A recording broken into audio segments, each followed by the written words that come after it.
Hello. ये video मैं उन लोगों के लिए बना रहा हूँ जो प्रतियोगी छात्र हैं, जिनको कॉम्पिटिटिव एग्ज़ाम्स के स्टूडेंट कहते हैं। और ये वीडियो इसलिए बना रहा हूँ क्योंकि कुछ एग्ज़ाम जैसे इधर बीच हुए, जैसे यूपीपी का हुआ, उत्तर प्रदेश पुलिस भर्ती का, और आरओ एआरओ का हुआ। स्पेशली उत्तर प्रदेश पुलिस भर्ती के एग्ज़ाम में जैसे मैंने अपने शहर में स्थिति देखी, शायद और शहरों में भी यही स्थिति होगी कि कैसे हम स्टेशन के ही पास रहते हैं, लाहौल जंक्शन के पास ही रहते हैं। तो मेरा घर है वहाँ पे। तो वहाँ पे हमने देखा क्या कि अक्सर आते-जाते कि मतलब किस तादाद में बच्चे चले आ रहे हैं, कितनी मुसीबतों को सह के चले आ रहे हैं। ऐसे मैं एक बार जा रहा था दिल्ली, कुछ अपने मीटिंग्स थी यूनिवर्सिटी की, तो उसके लिए जा रहा था, तो मैंने वहाँ पे भी देखा था कि ट्रेन में रिजर्वेशन था मेरा, तब भी पूरे बच्चे भरे हुए थे। तो वो तो मैं समझ रहा हूँ और मेरी सहानुभूति भी रहती है छात्रों से। तो एक सीट पे ऊपर चल जाके हम लोग दोनों लोग बैठ गए, हम और मेरी वाइफ, और बाकी में बच्चे सब बैठे हुए थे। कानपुर में उनको उतरना था, उतर गए। कानपुर में शायद कोई पेपर था, लेकिन किस कदर से भर्ती है। इसी तरह से हम लोग भी थे जब क्या कहते हैं समूह गा का एग्ज़ाम हुआ था मुलायम सिंह के समय पे। जैसे आप यूपीपी वाला इसी टाइप का था वो समूह गा के, उसमें पूरे मतलब ग्रुप सी और ग्रुप डी का पेपर था, ग्रुप सी का मेल मान लीजिए, तो क्लर्क की भर्ती के लिए। तो उसमें भी बड़ी हालत ख़राब थी और कहाँ-कहाँ से लोग भरे। तो उसमें कुछ हुआ, किसी को नहीं हुआ, क्या हुआ, उसका रिज़ल्ट निकला, नहीं निकला। हमने तो जो पेपर दिया था जिसका, तो उसका तो रिज़ल्ट ही आज तक नहीं आया। खैर उसकी बात छोड़िए। तो मतलब कहने का ये है कि इतना सब कष्ट सहने के बाद भी और वो फिर एग्ज़ाम कैंसल हो जाता है, तो काफ़ी दुःख है हमको इस बात का। और प्रतियोगी छात्रों को तो जो अपनी समस्याएँ हैं, वो तो अलग ही है। उनके लिए तो भाई वो पैसा भी गया, समय भी गया, उतना सारा टाइम।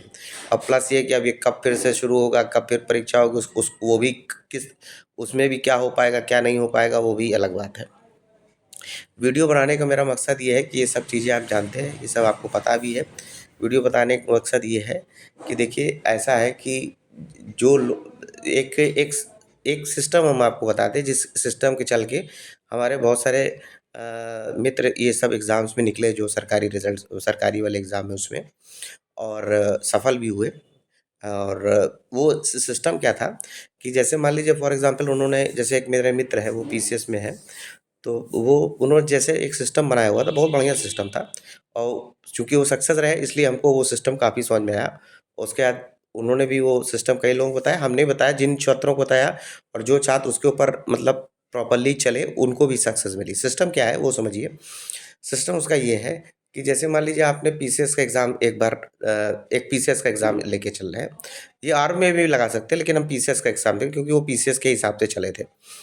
तो पीसीएस के एग्ज़ाम के लिए उन्होंने जैसे तैयारी किया, 2 साल बढ़िया से तैयारी किया, और उसके बाद उन्होंने पेपर दिया, ठीक? तो लेकिन साथ में जैसे मान लीजिए कि ग्रेजुएशन के बाद उन्होंने तैयारी शुरू कर दी। साथ में वो कहीं एक नॉर्मल जगह से, जैसे हम लोग के समय पे कानपुर यूनिवर्सिटी थी, तो उससे उन्होंने अपना एमएससी-वेमएससी या मतलब कुछ और एक डिग्री लेते रहे कि वो साइड में डिग्री भी एक प्रॉपर बनती रहे। और उसके बाद अपना एक तैयारी खूब जम के किया, कोचिंग-वोचिंग समय जो भी थी, उसको तैयारी-वारी करके दिया पेपर। अब उसके बाद उनका मतलब 1-2 अटेम्प्ट में नहीं हुआ, 2 अटेम्प्ट में नहीं हुआ। नहीं, कभी कहीं जाके अटक गए, कहीं जाके अटक गए, नहीं हुआ।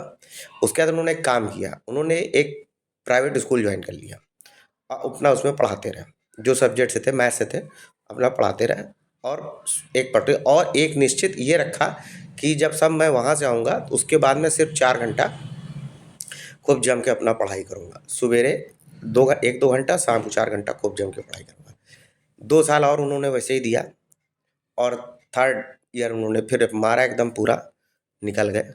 ठीक है? अब उससे देखिए होता क्या है, उससे फ़र्क क्या पड़ता है कि साहब आपका एक तरफ से उधर का एक्सपीरियंस है, पैसा भी आपके पास आ रहा है। भाई ज़रूरत का पैसा आपके पास आ ही जाएगा। किसी भी प्राइवेट स्कूल में आप काम पकड़िएगा तो एक नॉर्मल पैसा आपको मिल जाएगा। बहुत, क्योंकि मेन एम आपका वो है, तो आप उसके लिए प्रयासरत हैं, और उसके लिए पैसा आपके पास लगातार आता रहेगा, और एक एक्सपीरियंस भी बनता रहेगा।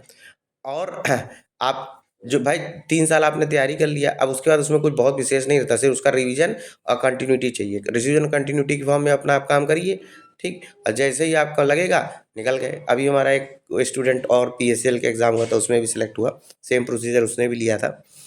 और ऐसे कई भी और भी स्टूडेंट हैं वो भी सफल हुए।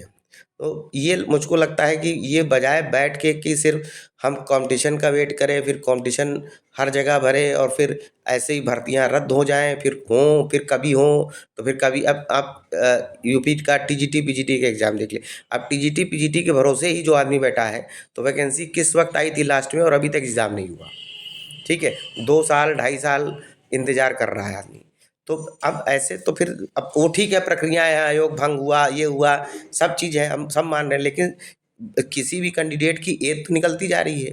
तो इस बात को थोड़ा से ध्यान में रखते हुए मेरे हिसाब से मेरी विचार ये है कि आप लोग इस हिसाब से काम करिए जिसमें ईश्वर आपको जल्दी से जल्दी सफल करेगा और मतलब क्या कहते हैं, चीज़ें आराम से आपके लिए हो जाएंगी। नहीं तो फिर कॉम्पिटिटिव स्टूडेंट्स का फिर हम फ्रस्ट्रेशन भी देखते हैं कि किस लेवल का होता है। तो ये बातें हैं, ठीक है। तो मेरा बताने का और वीडियो बनाने का मकसद सिर्फ यही था। ठीक, ओके, थैंक यू।